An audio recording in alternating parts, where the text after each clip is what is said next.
itu terus dijalani. Nah, kok kita mau berada di posisi seperti ini adalah iopo. Ketika kita nggak jelas hari ini apa yang sebenarnya kita cari, yang kita perjuangkan, yang kita harapkan, kita akan terputus. Itu akan terputus. Dan sudah banyak yang terputus, sudah banyak. Ya, yang dulu duduk bareng-bareng sudah nggak duduk. Yang dulu beribadah bareng nggak beribadah bareng, sudah berbeda. Dengan berjalannya waktu ini, makanya kudu ditolak izin tanah. Apa yang tak cari? Nah, sehingga kalau sudah jelas sing tak dolek iki opo, sing tak karepne opo, sing tak cita-citane, udah jelas betul, baik posisikan itu, titik itu. Setelah itu cari yang kedua, apa? Bagaimana jalan menempuh apa yang aku harapkan ini. Nah, yang tentunya ini juga butuh penjelasan, karena jalan-jalan menuju hal yang diinginkan menuju surga itu semuanya pemahaman yang sampai pemahaman itu nggak bisa dinalar, itu yang mencari surga ternyata. Kapan hari saya sholat di masjid besar milik TNI, ketemu anggota TNI, alhamdulillah jadi bercerita banyak. Dan sekarang anggota TNI itu yang ikut haji. Dan saya berharap satu saat Ustaz duduk di masjid ini, di masjid yang disebutkan, mudah-mudahan sudah bisa dimulai kajian ini. Masjid ini sekarang sepi Ustaz, hanya waktu sholat haji ada orangnya. Kenapa masjid sebesar ini bisa sepi dan mati seperti ini? Dan peminat kajian ada ternyata. Ternyata apa yang dikaji? Hal-hal yang berseberangan dengan logika, gak nalar. Seperti kisah si Kerasakti itu dari Hongkong itu, sungguh itu dibawa alur cerita. Nah, kita ini orang-orang belajar, orang-orang yang berpendidikan, disuguhi gitu, dia foto. Dan akhirnya peminatnya semakin berkurang dan akhirnya sepi.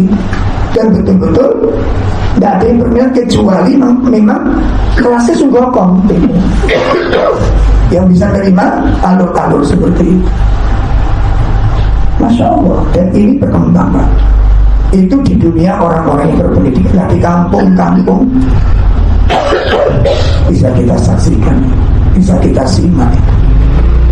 Hal seperti itu dianggap aneh karena diyakini adanya sebuah keilmuan, kesaktian, dan bermacam-macam. Ya, ada yang ketemu dengan malaikat Munkar Nakir dicegah kalau nanyai murid. Munkar Nakir dicegah. Tak temuni Munkar Nakir, tak larang nakoni santriku. Inilah grup sungguh itu yang kayak begini dilindungi oleh ormas besar dan dimaafkan kekeliruannya, ditoleransi kesalahannya. Hal yang sudah jelas batilnya, hal yang sudah jelas menyimpangnya, nggak ada yang bahas, nggak ada yang mempersoalkan. Penyimpangan yang mengerikan. Bahkan di ormas-ormas besar yang dulu kalibernya katanya Quran hadis, sekarang sudah ternoda.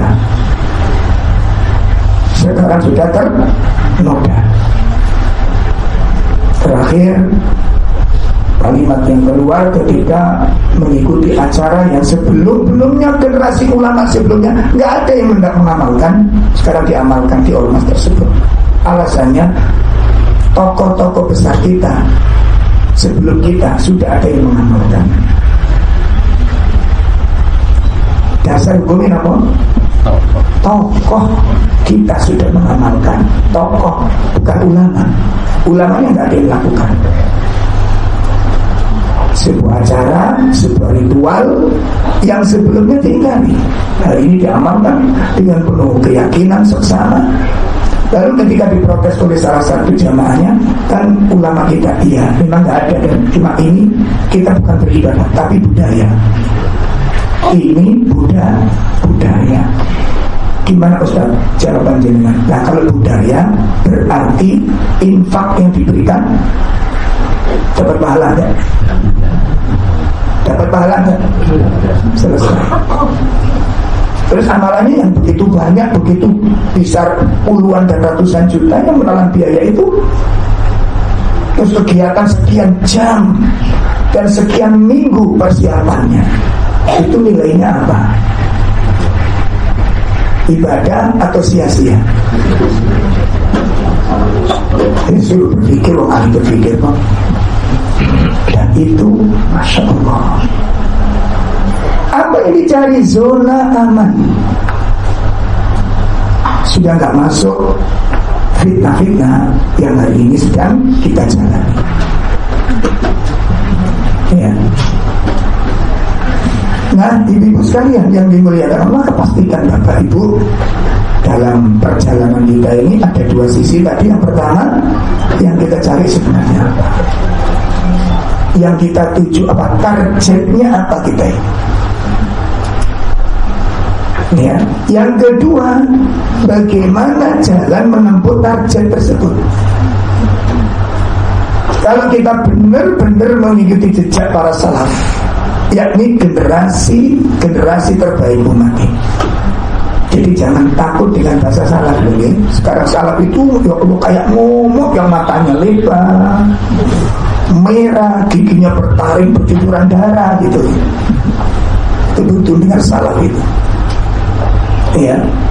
Dan itu memang ada beberapa hal yang perlu diluruskan di antara kita sendiri. Kadang-kadang kita ini ngomongnya rotok tandel, nilingno karpe, ini maknanya bukan mengingatkan, mencela, begitu, paham ya? Lalu, nah, kita sendiri kadang-kadang bisa nilai kurang terjaga, ya harus diakui itu. Sampai saya ditanya oleh beberapa teman-teman yang baru ngaji, di salafinya apa diajarkan? Ada Ustaz. Saya bingung itu. Ternyata apa? Kita klarifikasi, kita yang berngaji ini kadang-kadang kurang ada ya. Kita ngomong aja ngomong dulu. Ya cara diri ngakonnya kurang. Coba cek ada kita itu sudah benar apa enggak. Dan saya lihat di situ kadang-kadang melebihi batas. Makanya sering saya tegur itu dalam rangka, ayo hati-hati. Kalau dengan baca akhlaknya para salaf, Masya Allah.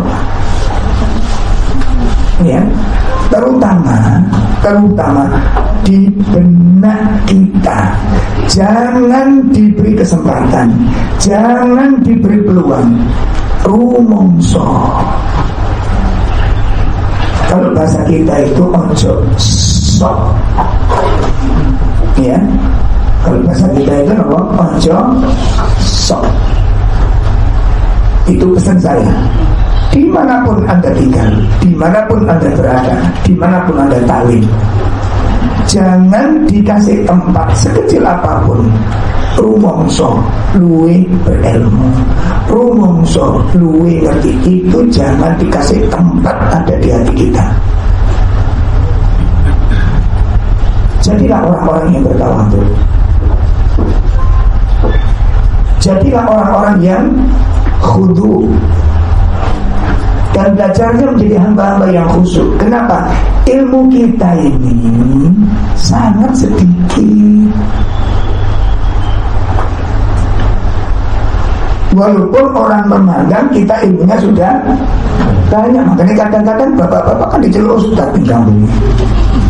Dia bagian belum semangatnya ngaji, oh dia Ustaz, Masya Allah. Kalau masih diceluk Syekh barang, ajak setan mau. Awas. Kalau kita bicara dengan orang sampai ukur antara ucapan dengan keilmuan, diukur sehingga nanti ucapan kita jangan sampai melebihi ilmu yang kita miliki. Itu kalau sekolah dasar SD dulu namanya tong kosong dari kuning. Aja sampai kayak gitu kita. Bahasa yang kita pakai, makanya kadang pikir ustaz itu saling ngomongin ngalang-ngaling ustaz sing ceramah di mimbar gitu. Cuma kan belum ada yang undang panjenengan dengan saya. Ini katanya undangnya maju mundur. Itu diukur. Itu yang pertama. Yang kedua diukur antara ilmunya dengan amalnya. Ilmu sing sudah kita miliki, sudahkah kita amalkan secara total?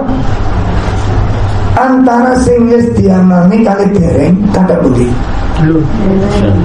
Sing dia sing turun. Nanti dolei. Setelah itu PR. Ojo cuma kata, saya kata tapi gak dipotong. Yo pantai. Evaluasi akhwat. Ya dipetani betul, karena itulah kepribadian para salaf. Itu kepribadian para salaf. Dan itu adalah tanda-tanda orang yang diberi kebaikan oleh Allah. Seperti yang diungkapkan oleh Imam Muhammad bin Ka'ab, yang diriwayatkan oleh Imam Ibnul Mubarak. Ada 3 tanda orang itu diberikan kebaikan oleh Allah, dipilih oleh Allah. Apa tanda pertama? Fikhan fitin. Orang itu diberi pemahaman kepada agama, paham kepada agama. Itu satu. Ilmunya dalam, ilmunya luas.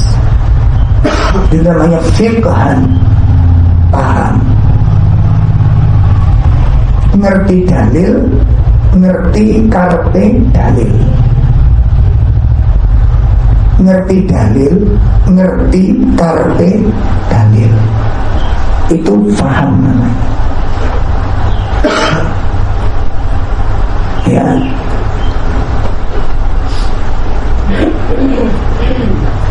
Jadi begitu melihat sesuatu action, itu namanya paham. Seperti anak kita kalau mondok, dulu sembarangan di gawang atau itu mondok, bapak ibu kresek sudah tabuhannya. Enggak, jangan bisa. Kamu nanti keberatan banyak. Enggak, aku kuat kok. Itu paham mulai. Itu namanya paham. Kita makan bersama dalam suatu undangan, terus di situ mengambil sendiri-sendiri, itu mikir bukan cuma mikir piringnya saja, mikir di belakang ini masih banyak gak orang. Ini ada sate, ada gulai. Belakang ini berapa orang, yang ada di sini berapa. Gak tidak piringnya dewi, pikiran-piringannya orang lain. Itu sering kita kebobolan. Saya beberapa kali dapat undangan, qadarullah masuk kloter akhir, baris antri.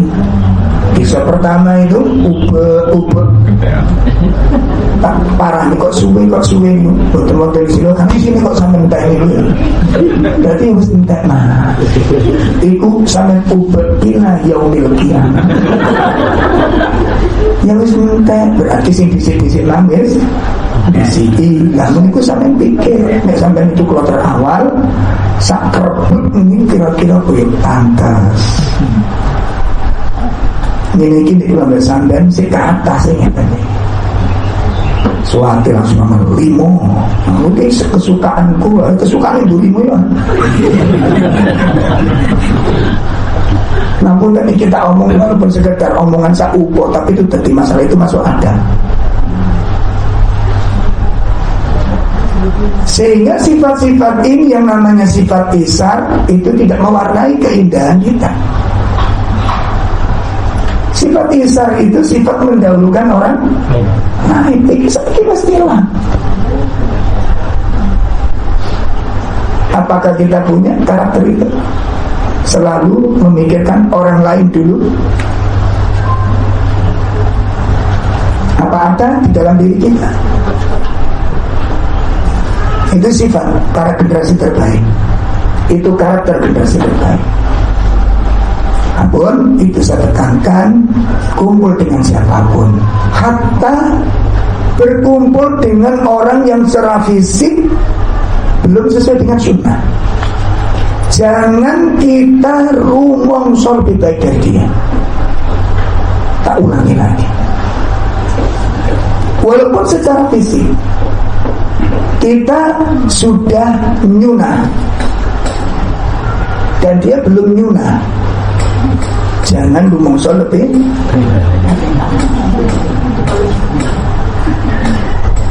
Nanti bukan nyunah, nyungsep. Itu sering kita temukan. Kenapa kita punya dakwah bilhal dengan adab? Tutur kata, bahasa, usahakan ukur, Pak. Adab. Tata cara kita berbicara dengan orang lain itu mencerminkan ilmu yang jenengan dapatkan. Tata cara kita dialog muamalah dengan orang itu gambaran ilmu yang kita miliki. Tata cara. Perhatikan ya, tata cara kita berinteraksi dengan orang lain itu mencerminkan ilmu. Kita paham apa enggak, itu tanda yang berfikir fitin, tanda orang diberi kebaikan oleh Allah, paham kepada agama. Yang kedua, zahadatan fid dunya, zuhud terhadap dunia. Enggak terlalu kesengsem dengan yang namanya dunia dan pernik-perniknya. Enggak kesengsem, enggak kedunyan nek cara wong Jawa. Enggak kemilian. Dia tahan walaupun punya keinginan. Tuh. Dia tahan walaupun dia punya keinginan. Bahkan ketika dia mampu pun dia enggak loskan kemampuan, keinginan untuk mencapai apa yang dari dunia ini. Kenapa? Habsun nafas. Itu dalam rangka mengendalikan nafsu. Pengajaran tertinggi dari syariat puasa itu habs an-nafas. Perhatikan, pelajaran tertinggi dari puasa ini habsu an-nafas, nahan diri anis syahwat, dari dorongan-dorongan keinginan.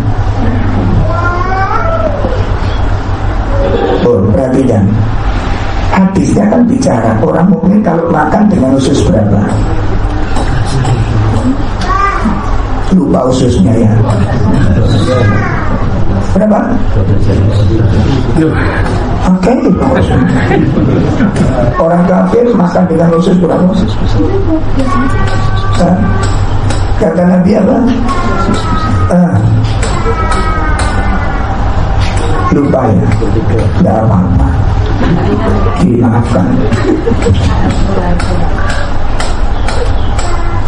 Sepertiga untuk makanan, sepertiga untuk minuman, sepertiga gak mumpung ono, mumpung isoda habsun nafs anis syahwat. Itu syariat tertinggi puasa ini. Makanya dikatakan saum itu maknanya as-sabr. Saum itu maknanya sabar, sabar maknanya as-saum. Apa maknanya keduanya ini? Habsun nafs anis syahwat, menahan diri dari dorongan-dorongan yang diinginkan. Bertamu, monggo kok didarahkan setelah satu tintek mau tenang. Lagi kongkong nih, medali. Malah istinta sing dipere, sing disisa malah dilebokno kres. Adab bertamu. Wong konco plek gak plok. Adab. Kadang-kadang yang punya rumah itu Pak, ditokno kuwabe dengan harapan kamu entek ngono. Entek. Pas suami pulang balik makan, harapan tadi mesti harus sisa yang sak menukai. Dan jenengan mumpung kanca dewek. Siji manhat. Enggak ngapunten, ini sering terjadi Mbak. Ada nggak dipakai.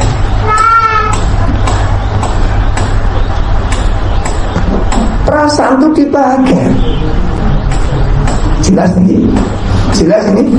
Nah. Pun ada dipakai. Makanya ada akhlak itu mengiringi ilmu. Sehingga orang mengatakan adab lebih dahulu daripada masih mau sampaikan. Jadi orang-orang yang berilmu itu adalah orang-orang yang terkenal adabnya.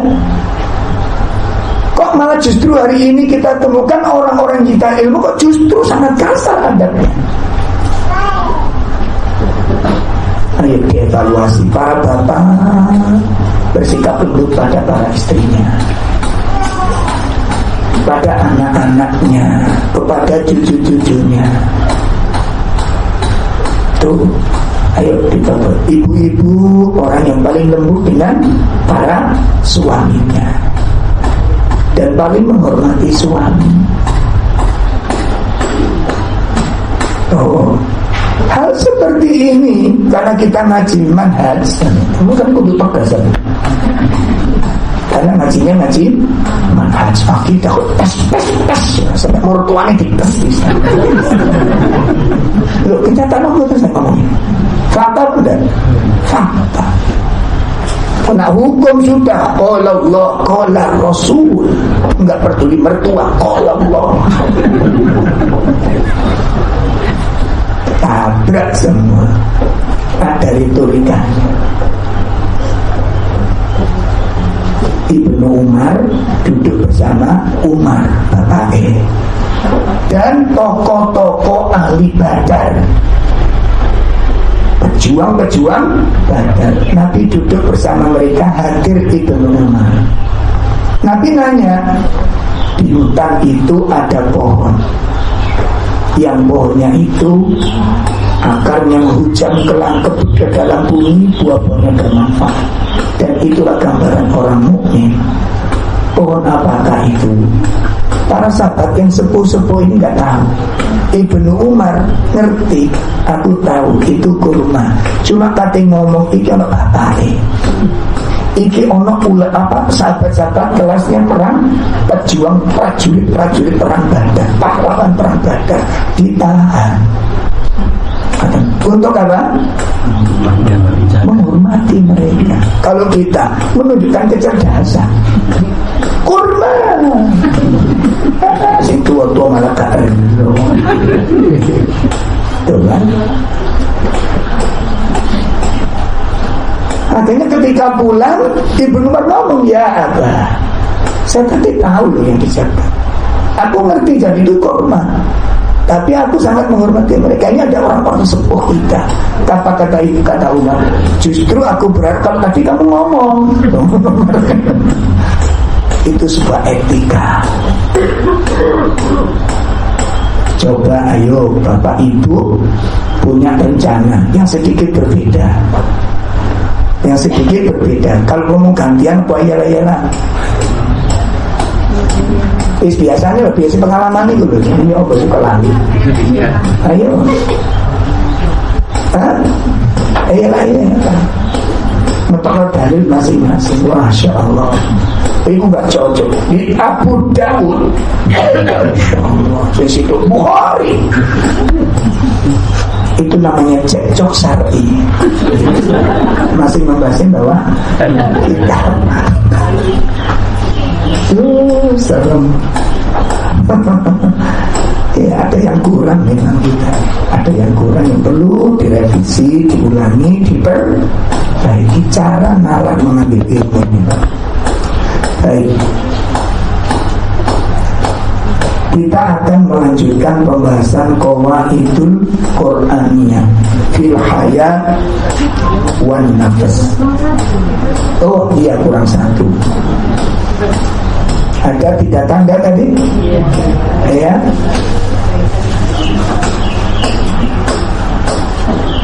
Tanda-tanda orang diberi kebaikan oleh Allah Subhanahu wa ta'ala. Yang pertama, orang diberi pemahaman kepada agama. Yang kedua, zuhud. Nah, yang ketiga apa? Ini yang sangat jarang dilakukan. Wa basaran fi uyubihi. Wa basaran fi uyubihi, diberi kemampuan oleh Allah untuk melihat aib dirinya, sehingga inilah tanda kebaikannya para sahabat, para tabi'in, para tabi'ut tabi'in, ciri khas mereka. Kalau menyebutkan dirinya itu yang ditampakkan itu kekurangannya. Itu salah satu da'ul muslimin, da'us sholihin. Da'us sholihin itu kebiasaan orang-orang soleh di zaman terdahulu. Kalau menceritakan dirinya, mengkisahkan dirinya, itu yang ditambahkan apa? Kekurangannya. Hari ini yang kita lihat untuk mengkisahkan kita, yang kita tambahkan apa? Kabusolihin, kebiasaan orang-orang soleh di zaman sahabat, di zaman tabi'in, di zaman tabi'ut tabi'in. Ketika menceritakan dirinya, ketika menjelaskan tentang karakternya, yang ditunjukkan kekurangannya. Hari ini sekelompok manusia mengatakan mengikuti Nabi, mengikuti jejak para sahabat, justru yang diceritakan kelebihannya, kehebatannya, kemuliaannya, keutamaannya. Beda akhirnya. Maka yang muncul karakter-karakter yang berbeda. Kalau para sahabat, para tabi'in begitu menceritakan kekurangan, aibnya, lahirlah sifat tawadhu. Karena yang kita ceritakan itu kelebihan kita, keutamaan kita, keistimewaan kita, maka lahirlah sifat ujub dan sombong. Di sini benturan di sana antara sifat generasi yang diikuti dengan yang mengikuti berbeda. Kamu jelas nih? Nah, berarti ada poin yang ketiga kita jadikan PR. Apa aib-aib dan kekurangan kita ini? Bapak Ibu sekalian, menindaklanjuti bab atau kitab Qawaid Al-Qur'aniyah fil hayat wan nafas, sampai pada al-khamis, bab yang kelima. Beliau menulis mengatakan wa qad khaba man iftara,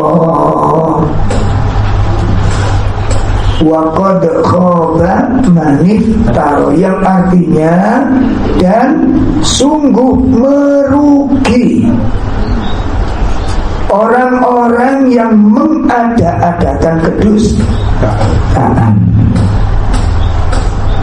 Sungguh sangat merugi orang-orang yang mengada-adakan kedustaan. Nah, ayat ini merupakan potongan ayat di surat Toha. Kita simak surat Toha.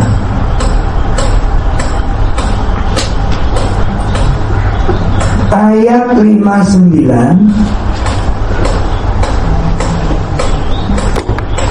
surat Toha ayat 59 sampai 62.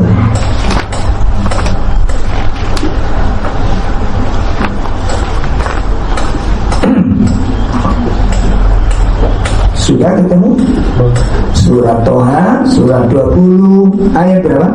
9 sampai ayat 6. A'udzu billahi minasy syaithanir rajim. Qala maw'idukum yawmaz zinati wa an yuhsyaran nasu duha. Fatawalla fir'aunu fajama'a kaidahu thumma ata. Qala lahum Musa wailakum la taftaru 'ala Allahi kadiba. La taftaru 'ala Allahi kadiban fayusahitakum bi'adabin wa qad khaba man iftara. Fatanaza'u amrahum bainahum wa asarru najwa. Berkatalah Musa, waktu untuk pertemuan kami dengan kamu itu ialah di hari raya, dan hendaklah dikumpulkan manusia pada waktu matahari sepenggalan naik. Maka Fir'aun meninggalkan tempat itu, lalu mengatur tipu dayanya. Kemudian dia datang. Berkata Musa kepada mereka, celakalah kamu, janganlah kamu mengada-adakan kedustaan terhadap Allah, maka dia membinasakan kamu dengan siksa. Dan sesungguhnya telah merugi orang yang mengada-adakan kedustaan. Maka mereka berbantah-bantahan tentang urusan mereka di antara mereka, dan mereka merahasiakan percakapan mereka. Ini Allah mengisahkan antara Nabi Musa dengan Fir'aun dan para penyihirnya. Bapak Ibu sekalian, ada sebuah kalimat di sini yang kita kaji ini adalah kalimat iftira. Iftira namanya. Iftira. Kalimat iftira ini menunjukkan sebuah perbuatan, dan ini masuk dari amalan lisan. Apa iftira? Iftira itu mengada-adakan sesuatu yang sebenarnya tidak terjadi. Itu iftira namanya. Makanya salah satu dosa besar yang ada pada lisan itu adalah iftira. Mengada-adakan cerita, mengada-adakan dongeng, mengada-adakan kisah, yang sebenarnya kisah-kisah itu bisa jadi hasil manipulatifnya, memutar balikkan fakta. Santriwati ini Bang. Nah, catatan penting bagi kita, iftira, mengada-adakan sesuatu itu bisa meliputi beberapa hal. Pengertian iftira: 1, kedustaan, al-kadhib, dusta. Yang kedua, syirik. Yang kedua apa? Syirik. Yang ketiga, zalim.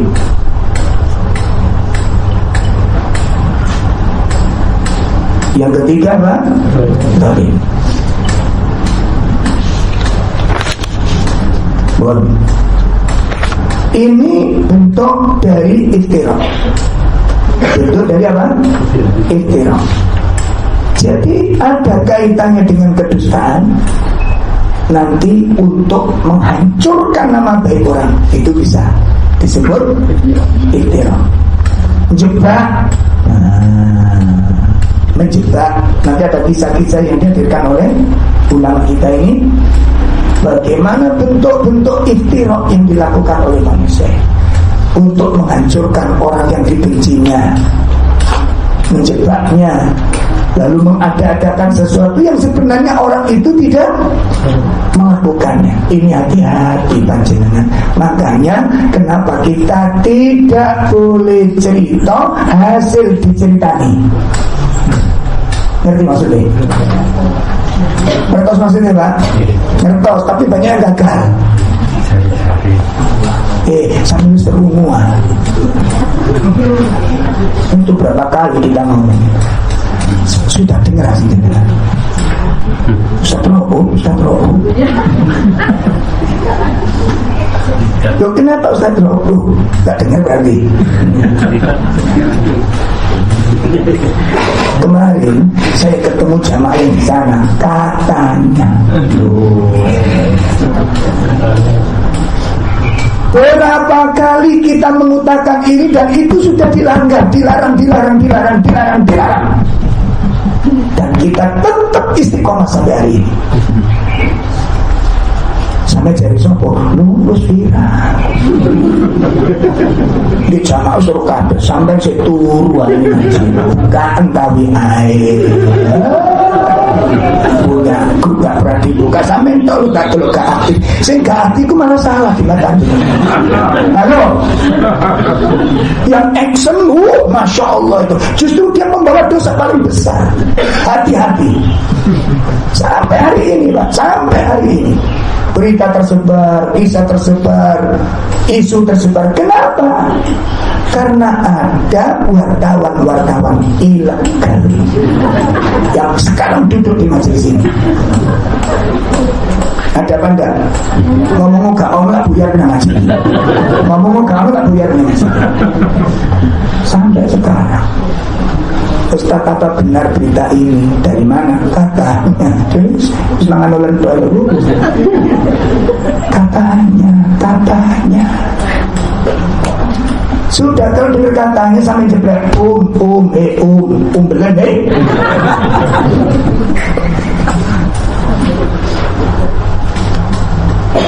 Allah membenci 3 hal. Kila wakal. Dikatakan terus mengatakan. Katanya itu dibenci oleh Allah. Jadi terus. Nih, memang pujinya kerungu. Mbak. Ternyata sulit untuk mempraktekkan hadis ini.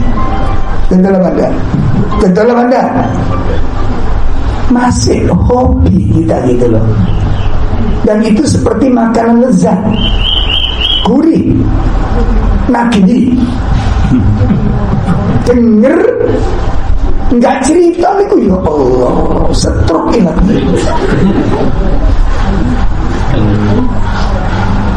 Demi Allah sampai hari ini banyak kita terjebak. Ustaz pun sering terjebak.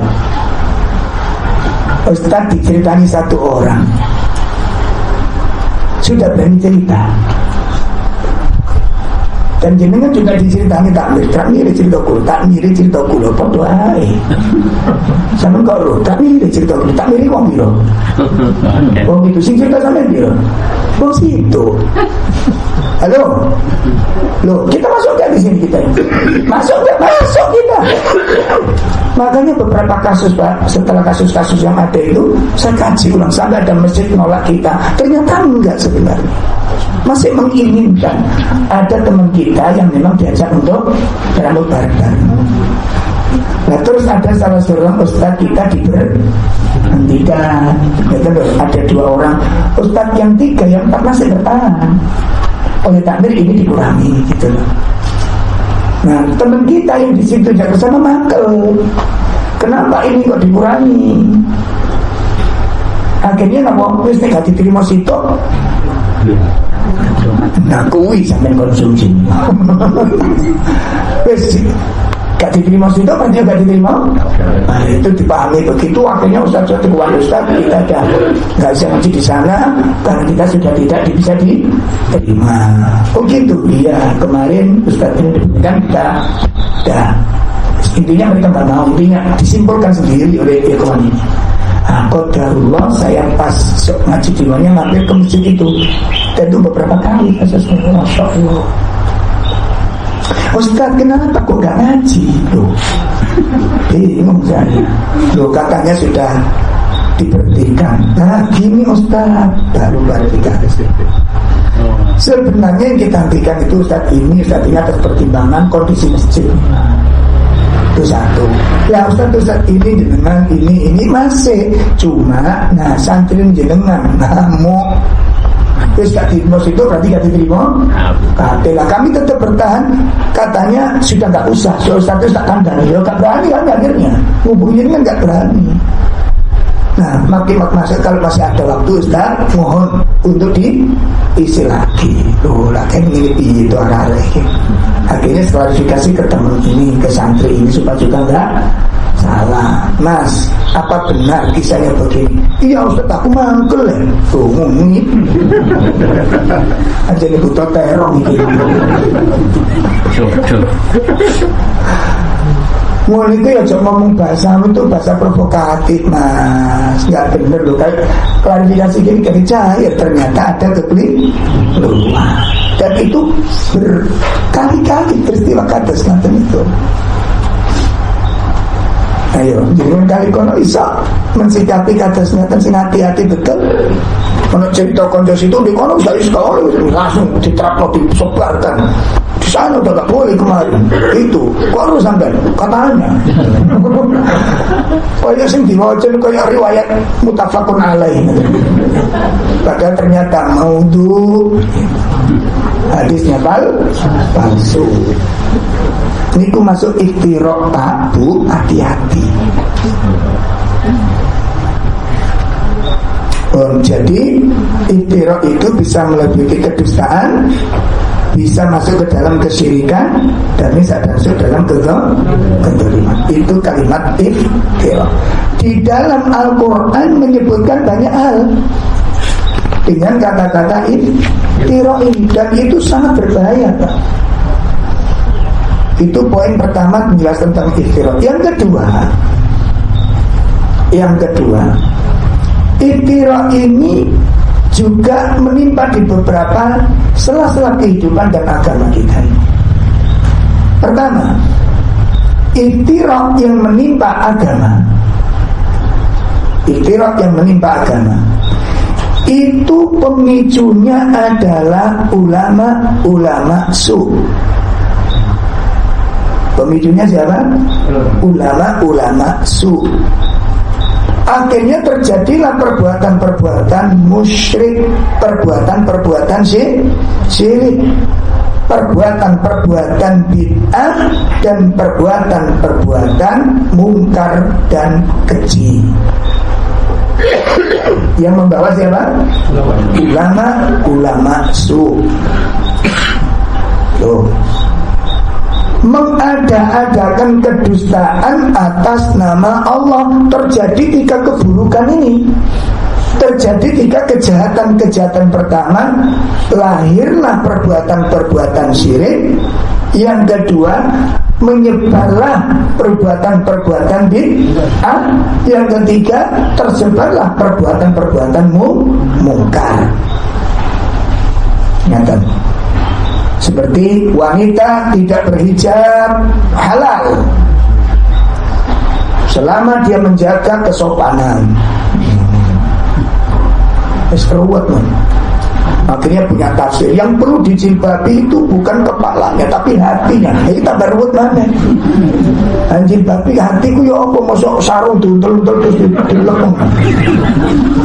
Iya, tidak jilbab dong hatiku njero. Iki tafsirnya tambah tafsir ruwet.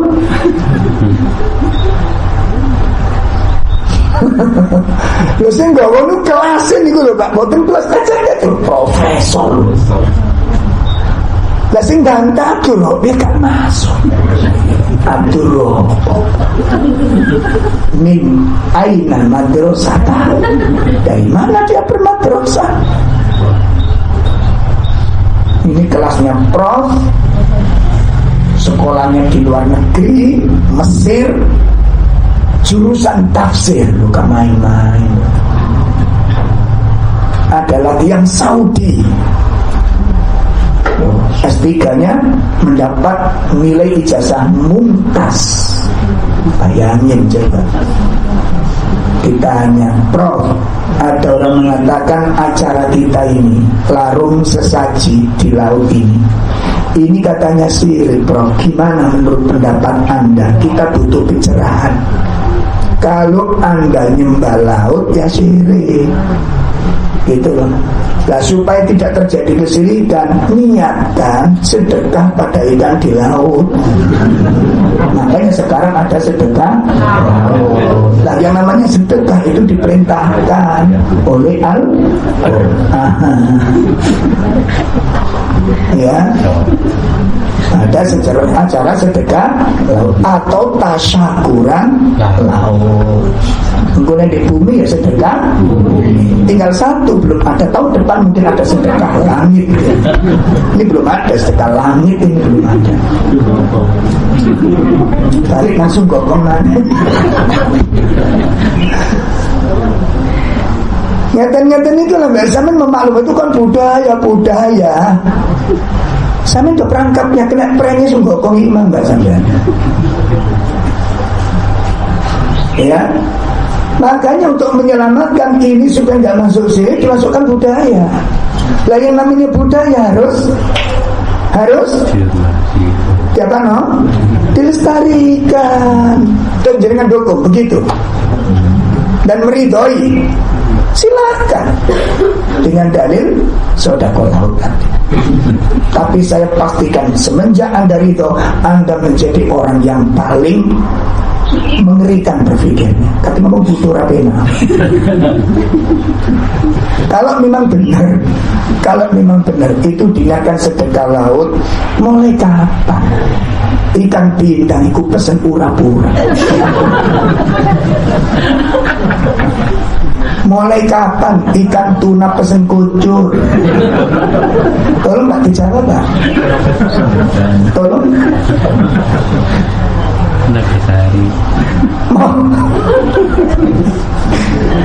Mulai kapan ya bandeng-bandeng pesen lemper? Kalau memang Anda sedekah lagi, itu belikan dedek pun. Itu makanannya ikan. Makan dong, bandeng makan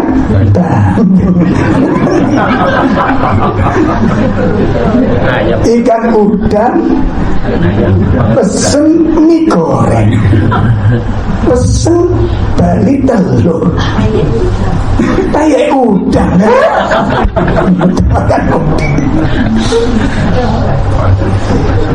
Apa memang alam ini pujasera buat mereka? Ya monggo yang bapak-bapak yang belum, nggak apa-apa, monggo bebas kalau kita bayar teman-teman yang itu kan itu tadi yang disebut iftiraq di sini itu paling bahaya. Semua pelaku ditanggung orang yang berfatwa, dosanya dia bertanggung jawab. Hati-hati berfatwa sesuatu. Ya, ini masuk ke dalam kesini. Begitu bid'ah itu karena iftiraq, berdusta atas nama Nabi Sallallahu Alaihi Wasallam. Muncul berbagai macam bid'ah, cara-cara ibadah yang terus gak murni lagi dari Nabi SAW. Jadi ajaran dari Nabi gak terlihat, tercampur dengan berbagai macam tambahan-tambahan. Ya, ada yang direnovasi, merenov ibadah. Oh, ibadah direnovasi. Astagfirullahaladzim. Sudah rusak makan. Pun. Nah, jadi ada iftiraq dalam agama. Nanti munculnya, lahirlah berbagai macam kesyirikan dengan berbagai macam bentuknya. Itu semuanya dicarikan dalil Pak. Ya tadi itu diantaranya niatkan untuk sedekah. Akhirnya ada sedekah laut, sedekah laut. Acaranya sekarang bukan nyadran, bukan tasyakuran laut. Nah, karena tasyakuran maka diperintahkan oleh Al-Quran, la in syakartum la azidannakum. Nah, kemudian iftirak di dalam sosial. Iftirak di dalam sosial. Lah iftirak di dalam sosial. Iftirak di dalam sosial itu lahir dari apa namanya ini, hasad dan dengki. Lahir dari hasad dan dengki, memunculkan rumor. Nih, kalau sekarang ada alat-alat canggih, nah itu nggak ada kecelakaan, dibuat gambar, foto, rekaman kayak itu namanya iftirak. Penggalan ini siapa nih? Penggalan ini nyambut gawe.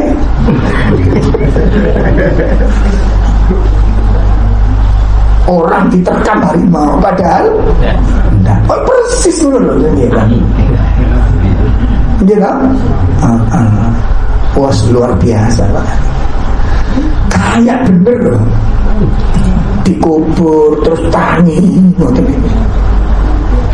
persis loh Pak, ya Allah. Saya ada beberapa kiriman tuh, si Oyen sama si Onyet. Sama. Itu rumor, isu, hati-hati. Makanya dalam hal ini kalau kita dapat info atau curhat sekalipun, itu harus betul-betul ekstra hati-hati. Ekstra hati-hati.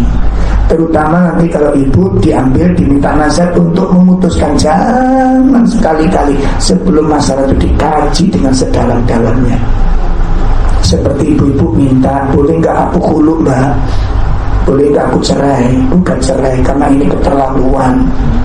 Oh, selama ini nggak pernah ada permasalahan. Makanya kan pernah saya ceritakan jenengan. Kadang-kadang ada sebagian wanita yang istri ini coba cerdas kan? Yang istri ini cerdas. Ketika suaminya kasar luar biasa, yo omongi yo tangannya pelan-pelan. Cuma si medok ini kecekeli pacino, dicekeli Al-Fatihah. Terus uang itu terus mengalir. Belanja enggak kurang, walaupun si kanan welek, dia akan bertahan. Ketika diceritakan keburukan itu, ranah hukumnya bagaimana? Boleh nggak hulu? Kalau memang benar seperti yang Anda ceritakan, maka hulu hukumnya boleh. Boleh marah itu jelek-jelekan. Nah, sekarang terserah jenengan. Untuk sementara Ustaz, saya bertahan dulu. Mungkin ini ladang surga bagi saya. Ku cerdas itu. Soalnya siapa?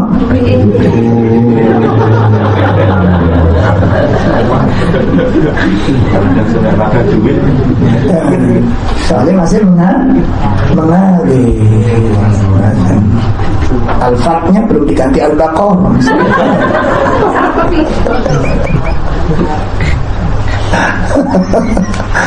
Cerdas orang-orang. Begitu mulai kolak, bermasalah, mulai dia bertingkah. Sudah cukup lama saya bersabar. Kan Ustaz dulu pernah berfatwa, lo fatwa itu 5 tahun bisa diambil. Dan katanya ibu dulu itu ladang surga. Iya Ustaz, tapi ini terus saya pertahankan mundur. Kan hadis Nabi, hadis itu apa? Masya Allah, la doror wa la diror Ustaz. Ya sakarepmu. Gimana wis pokoknya kalau pesen, kalau Anda dimintai nasihat untuk memutuskan harus ekstra hati-hati, dan Anda harus betul-betul takut kepada Allah. Itu berbagai macam bentuk iftirak. Sekarang mari kita lihat dalil-dalilnya. Yang pertama, ini penerapan kaidah. Penerapan kaidah.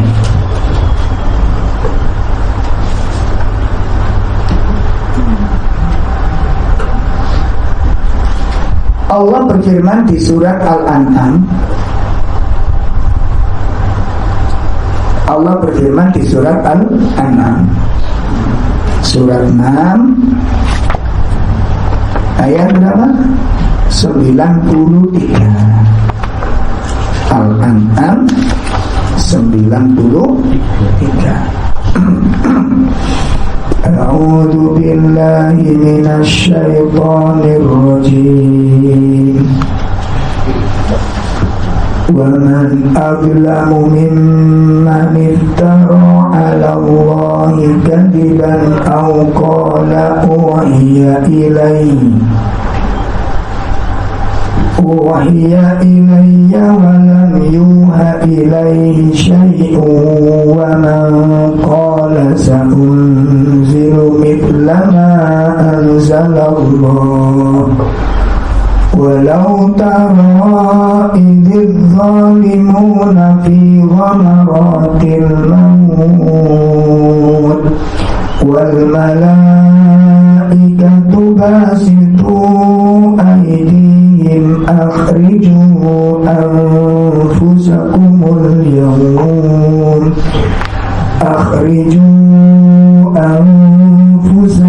الْيَوْمَ تُجْزَوْنَ عَذَابَ الْهُونِ بِمَا كُنتُمْ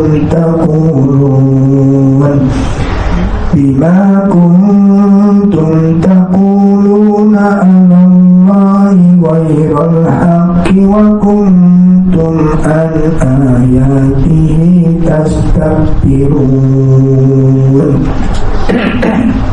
Dan siapakah yang lebih zalim daripada orang yang membuat kedustaan terhadap Allah, atau yang berkata telah diwahyukan kepada saya padahal tidak ada diwahyukan sesuatu pun kepadanya, dan orang yang berkata saya akan menurunkan seperti apa yang diturunkan Allah. Alangkah dasarnya sekiranya kamu melihat di waktu orang-orang yang zalim berada dalam tekanan-tekanan sakaratul maut, sedang para malaikat memukul dengan tangannya sambil berkata, keluarkanlah nyawamu. Di hari ini kamu dibalas dengan siksaan yang sangat menghinakan, karena kamu selalu mengatakan terhadap Allah perkataan yang tidak benar, dan karena kamu selalu menyombongkan diri terhadap ayat-ayatnya. Nah, satu, Allah katakan waman azlam, siapakah orang yang lebih zalim dibandingkan siapa? Orang-orang yang apa ibu? Iftirak, mengada-adakan kedustaan. Atau dia berkata, dia mengatakan uhiya ilayya, dia berani berkata bahwa Allah telah mewahyukan kepadaku. Masya Allah, aku telah mendapat wahyu dari Allah. Kalau bahasa kita sekarang, aku oleh wangsit. Aku oleh wangsit. Wangsit itu bisikan di saat dia tidur, atau ketika dia berzikir mungkin ngantuk, karena zikirnya ini dengan impian yang luar biasa, karena waktu dia berzikir itu dengan suatu tujuan. Ini bisa jadi masuk disitulah yang kemudian mengigaunya orang-orang yang mengigau ini, yang sampai katanya ketemu Nabi dituntun tangannya sama Nabi, sampai Nabi memberikan wasiat memegang ubun-ubunnya jadi mencium keningnya. Dan sampai ada yang mengerikan lebih, katanya Nabi mencium lututnya. Masya Allah. Ini tambah nemen sungguh kong ini. Loh, itu dikatakan bukan orang-orang yang kecil tingkatannya. Levelnya itu ulama dunia yang bilang begini. Allah dan ustadz yang viral di negara ini pun membenarkan itu. Allah pun padahal Abu Bakar sehebat itu dan dia adalah mertuanya, belum pernah sekali saja cerita mimpi ketemu Nabi atau ruhnya Nabi terlihat bangun kemudian datang kepada Abu Bakar. Siapa yang lebih berat didatangi dan siapa yang lebih berat dicium tangannya atau lututnya, seandainya itu boleh, selain dari Abu Bakar radhiyallahu. Nah, tapi Abu Bakar nggak pernah bercerita demikian. Waktu ziarah ya ziarah, aku melihat ruhnya Nabi berdiri dari kuburnya, nggak pernah ada cerita seperti itu. Ulama-ulama Sa'alib, Imam Syafi'i Sa'alib, Imam Ahmad Sa'alib, Imam Ahmad dan seterusnya, nggak ada yang seperti itu. Nah, hari ini bermunculan fatwa-fatwa seperti ini. Masya Allah. Ya, Masya Allah. Aku telah mendapat wahyu dari Allah. Dan orang yang berkata aku akan menurunkan seperti apa yang diturunkan oleh punya kemampuan seperti yang dimampu oleh Anda suka. Hari ini pun muncul sekarang, karena memang saat paling bagus muncul hari ini. Makanya disebut Yaumul Fitan, hari yang ditemui dengan fitnah. Pun ini ayat pertama. Maka di dalam Al-Quran dengan tegas, dengan lugas, Al-Quran menyebutkan tentang mengada-ada atas nama Allah tanpa didasari ilmu, tanpa didasari oleh pengetahuan, merupakan pengharaman, perbuatan haram yang paling besar. Disebutkan waman azlam. Apa tadi? Siapakah yang lebih? Berarti artinya apa? Tidak ada kedoliman yang paling dolim dibandingkan orang seperti ini.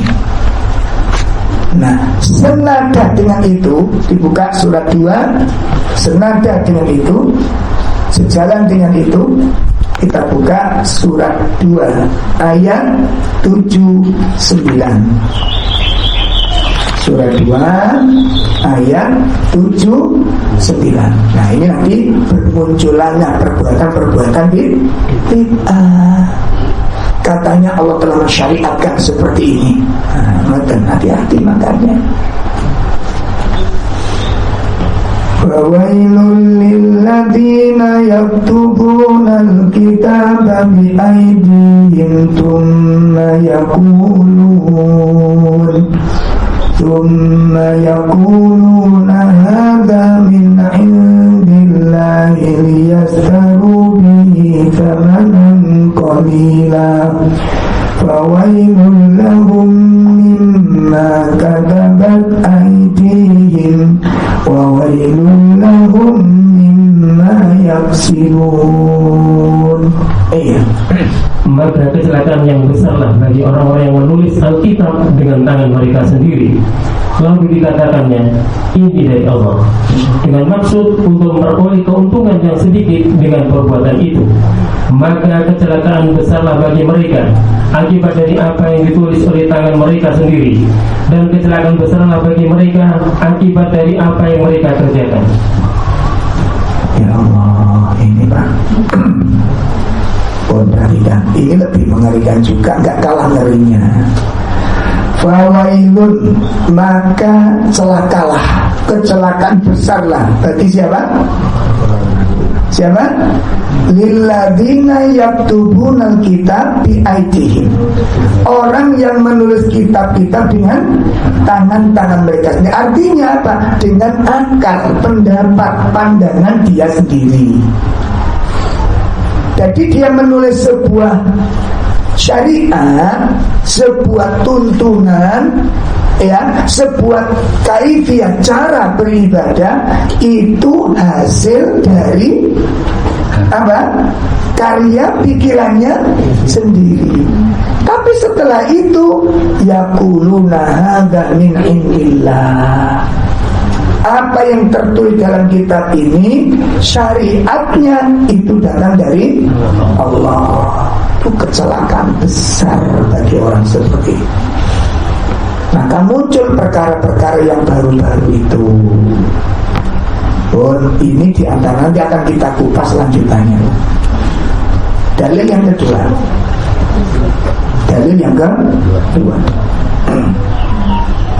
Surat Al-A'raf. Ini poin yang kedua nih. Surat Al-A'raf ayat 33.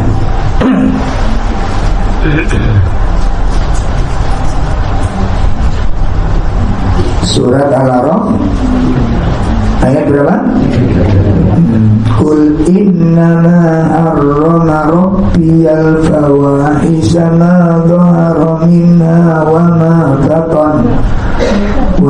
batana wal ithma wal baghya bighairil haqq wa an tusyriku billahi ma lam yunazzil bihi sultana wa an taqulu 'ala Allahi ma la ta'lamun.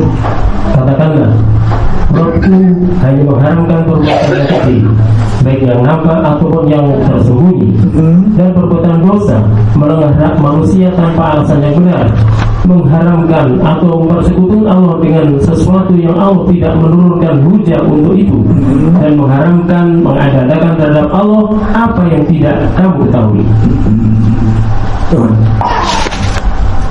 Sejalan dengan ayat ini gandengannya, kita buka surat An-Nahl. Ini gandengannya.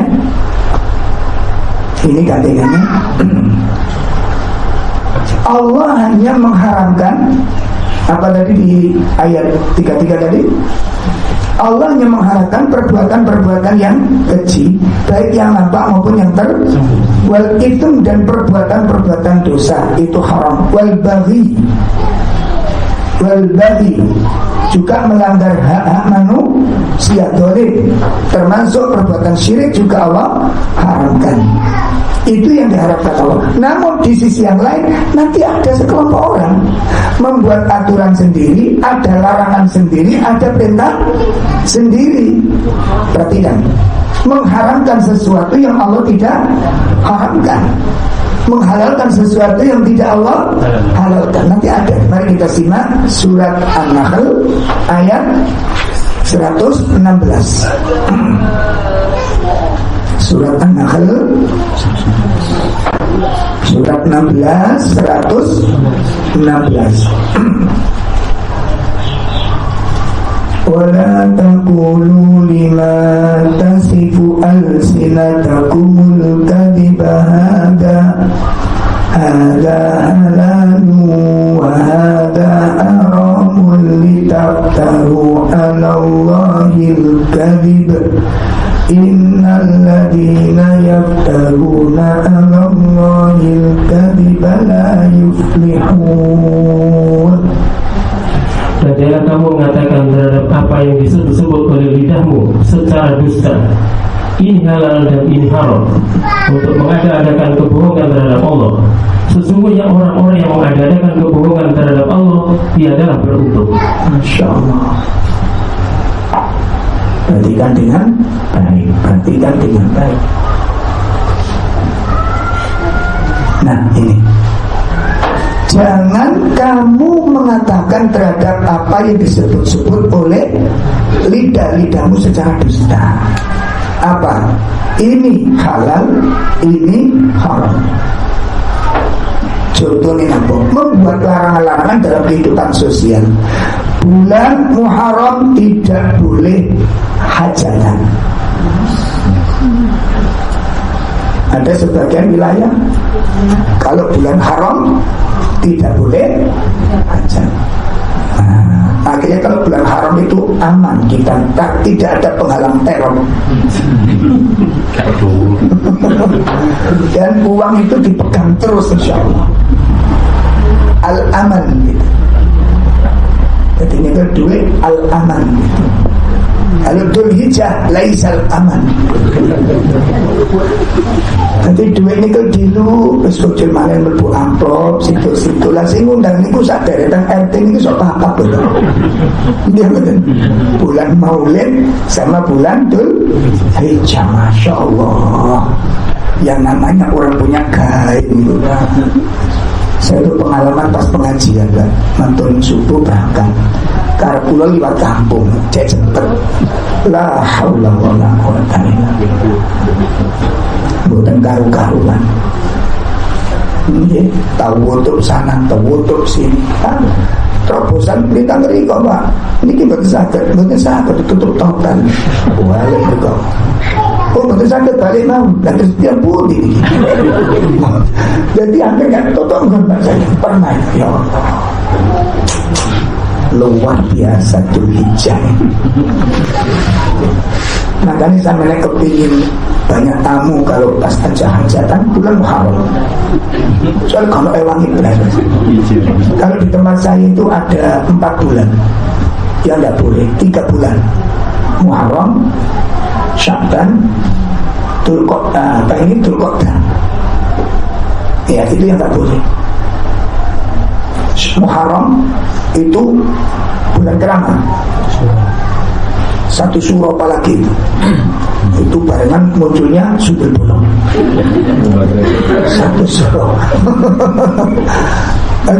dikeramatkan yang luar biasa. Memang keramat tapi bukan untuk dikeramatkan seperti itu ya. Terus di tempat saya itu diyakini Muharram itu adalah nggak punya orang nggak berani punya gawe. Kenapa? Barengan sama Nyi Roro Kidul mantu. Itu di rumah saya kan. Saya itu sampai sekarang bertanya ke jangan Nyi Roro Kidul kupiro. Kok bertahun mantu. Terus ini kalek-kalek dia bener. Mantu niki sopo ae bener. Ya Allah. Mantu niki sebagian penceramah itu yang benarkan Pak ya Allah. Saya itu Sya'ban tidak boleh. Sya'ban itu dalam hitungan Jawa ruah. Ruah artinya ruweh. Ruweh artinya ruweh. Iku mbok tafsir tak tuwuli ahli tafsir ya. Dan qadarullah saya menikah bulan Sya'ban. Itu diwakili gak popo talili sampai pikir manis ampun. Kulo pikir iki lho dimati. Lah kulo mboten di duit e. Tasnya dede kapan? Ini saya itu balik. Oh perang itu, perang pemikiran. Jadi pas lamaran cocokan dinan itu, nah kalau dari istri kan bilangnya dari teman-teman dari Muhammadiyah keluarganya.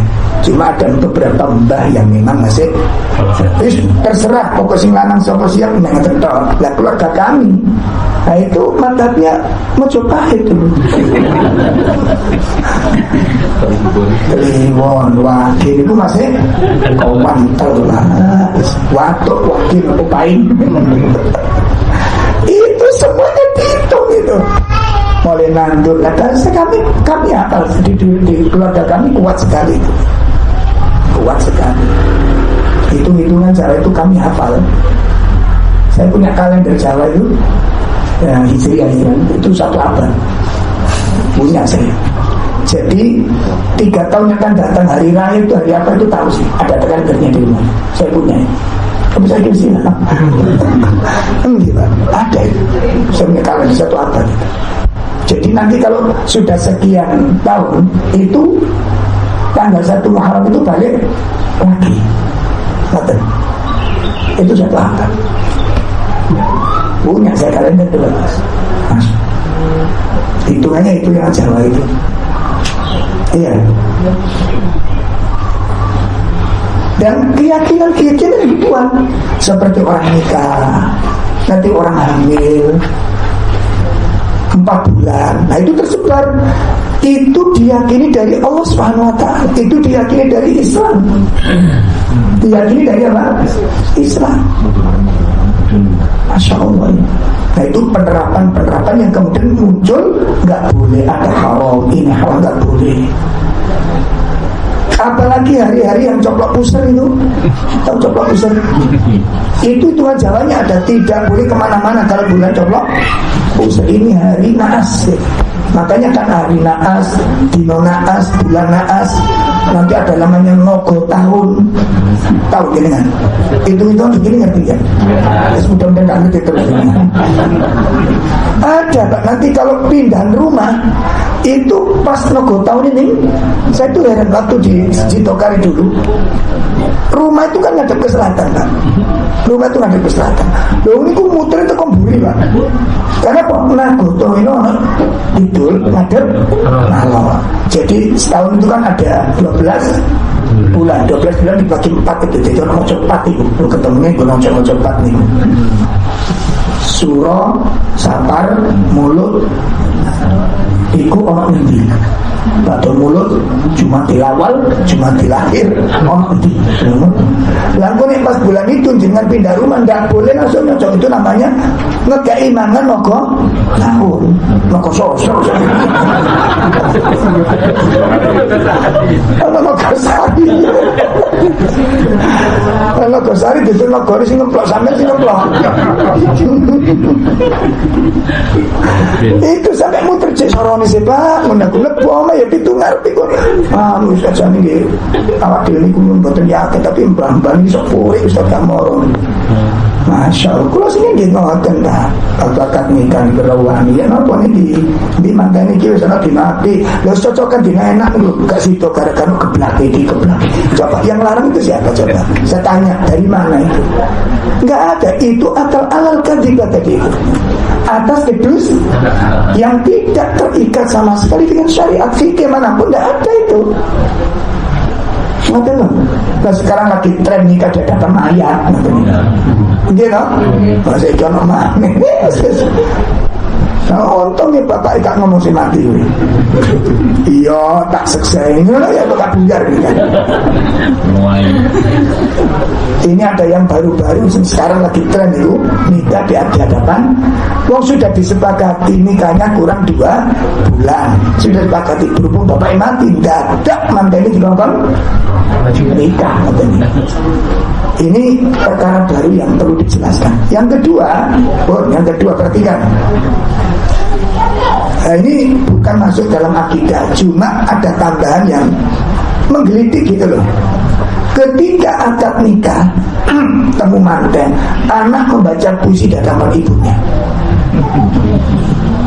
Anak orang lagi tren sekarang, lagi tren. Nangis di situ, ibu, maafkan putrimu, batinku kesuwen. Itu tren. Apa istilahnya itu? Ratapan seorang putri kepada ibunya. Iya. Ratapan anak tiri. Astagfirullah. Ini semua terjadi rokoknya seperti ini. Itu karena iftirah. Saya dipahami ini. Saya dipahami ini. Itu karena iftirah. Nah, coba jangan lihat di ayat 116. Jangan kamu mengatakan terhadap apa yang disebut-sebut oleh lidah-lidahmu secara ini halal dan ini haram. Untuk apa? Mengada-adakan kebohongan terhadap Allah Subhanahu wa ta'ala. Mengada-adakan terhadap Allah Subhanahu wa ta'ala. Tidak ada tuh seperti nggak usah, jangan. Nah, kalau kemudian dimasukkan ke dalam syariat, ini berarti ibadah. Saya dibanding, kalau melaksanakan diyakini dapat pahala, kalau ditinggalkan berarti mendapat. Nah, ini syariat sudah. Sementara Nabi kita Shallallahu Alaihi Wasallam mengingatkan, ya. Sementara Nabi SAW menegur, mengingatkan dengan keras, dan ancamannya pun sangat keras. Ibu, hati-hati. Apa kata beliau dalam sebuah hadis yang diriwayatkan oleh Imam Al-Bukhari? Inna kadiban alayya, ya, laisa kakadzib ala ahadin. Sesungguhnya berdusta atas diriku, kata Rasulullah. Berdusta atas diriku tidak seperti berdusta atas orang lain. Beda lah. Nah sekarang berdusta atas nama orang lain dosa bandar. Jenengan hutang atas nama Abdurrauf, satu misal. Ini Ustaz, atau atas nama Ustaz Abu Aslam,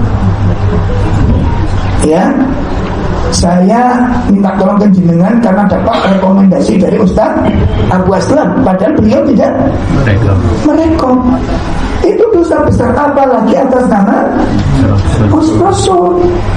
Maka Nabi mengatakan, man kadzaba alayya muta'ammidan, barang siapa berdusta atas namaku secara sengaja, falyatabawwa maq'adahu minan nar, maka adalah dia mengambil tempat duduknya di dalam neraka. Terkeras sekali.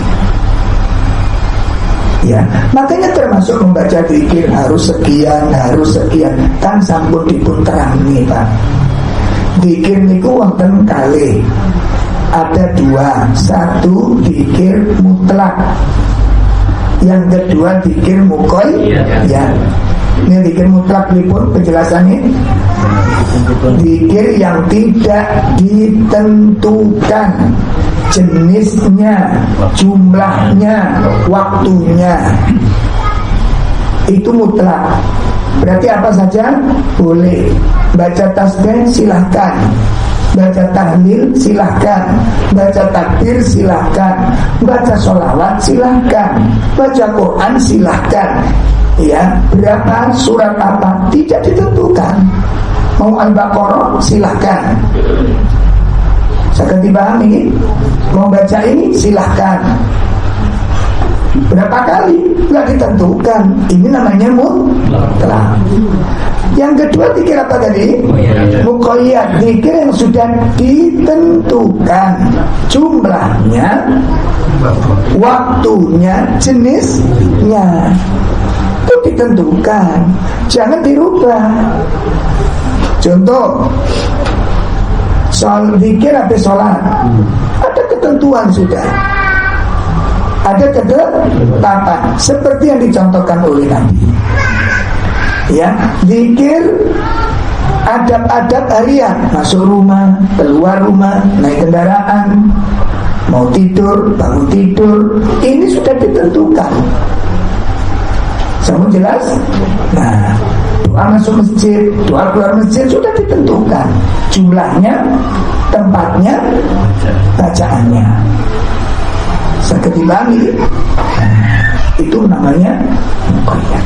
Kemudian kok muncul satu misal, saya kalau menghadapi suami marah tak bacakan Ar-Rahman Ar-Rahim Ar-Rahman Ar-Rahim supaya suami saya sayang pada saya. Ya, Ar-Rahman Ar-Rahim. Kalau mertuaku cerewet tak bacakan sunnah kuntungan kiri Joko. Dan dia mencari obat tadi. Sebelum kita komenti dari mana? Sudah jelas begini. Nah, nanti kesimpulan akhir, pelajaran apa yang bisa kita petik, pelajaran apa yang bisa kita ambil, itu nanti akan kita jelaskan, yang akan kita kupas di kajian-kajian kita yang akan pelajaran dari bab yang ke-5 tentang iftirak serta bahaya yang ditimbulkan dan kewajiban kita untuk berhati-hati, baik itu berasal dari diri kita sendiri memutarbalikkan fakta kepada suami, kepada istri dan seterusnya, maka ini tidak diperbolehkan dan harus berhati-hati terhadap peristiwa isu, rumor dan sejenisnya. Wallahu a'lam bishawab. Demikian. Karena maksudnya kenapa kok ayat ini masuk dalam kaidah kehidupan? Karena kehidupan kita tidak bisa lepas dari yang namanya isu.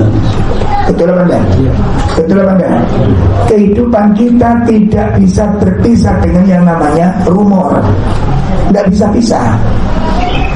Maka ini masuk dalam kaidah kehidupan. Karena kehidupan kita nggak bisa berpisah. Seperti yang poin pertama, berkata. Bisa tak kita menghindar dari perkataan?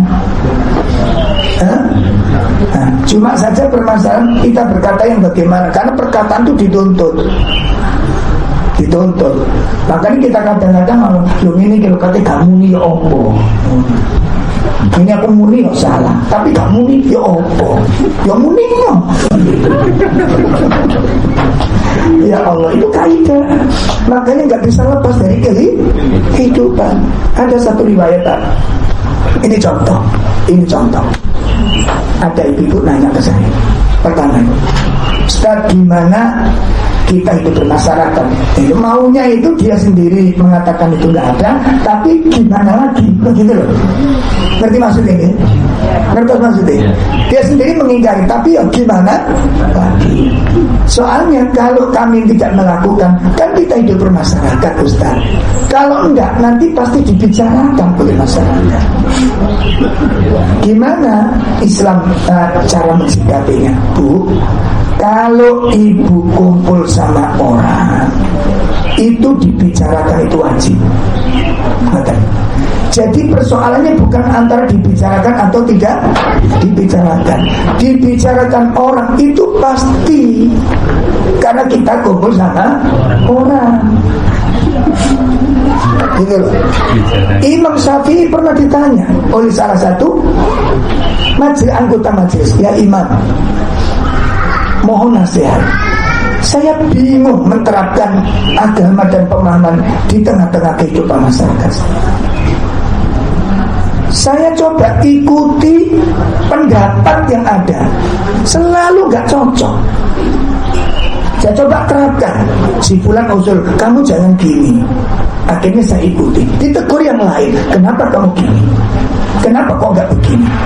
Akhirnya saya terima pendapat yang kedua, tak ikuti. Ternyata disalahkan yang ketiga. Saya ikuti yang ketiga, disalahkan yang keempat. Saya bingung harus bagaimana. Ada enggak kiat-kiat agar kita tidak masuk pembicaraan dari masyarakat? Apa kata Imam Syafi'i? Mana tangannya? Ini tak tuntut, ikut aku katanya. Akhirnya orang dituntut oleh Imam Syafi'i, dibawa ke kuburan. Ya Imam, kenapa kau bawa ke kuburan? Kalau kamu tidak ingin dibicarakan orang, manggono gini. Gitu. Kalau kamu tinggal di sini tidak ada lagi yang membicarakan. Kalau ada yang bicarakan segera lari. Astagfirullah. Maka ini konsep itu, sehingga nanti kita punya pegangan. Kita harus bagaimana, Ustaz? Kalau sudah kumpul dengan orang begini, tolong diperhatikan, jangan takut dibicarakan orang, tapi juga jangan membuat ulah sehingga dibicarakan orang. Paham ya? Nek ilmu dalil sing elek, ngono yo ngono. Wis judulnya bulan Maret iki.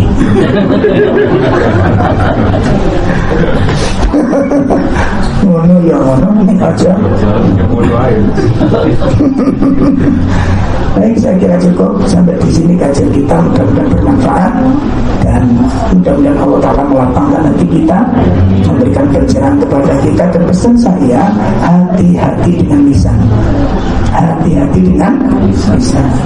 Subhanakallahumma wa bihamdika, asyhadu an la ilaha illa anta, astaghfiruka wa atubu ilaik. Assalamualaikum warahmatullahi wabarakatuh.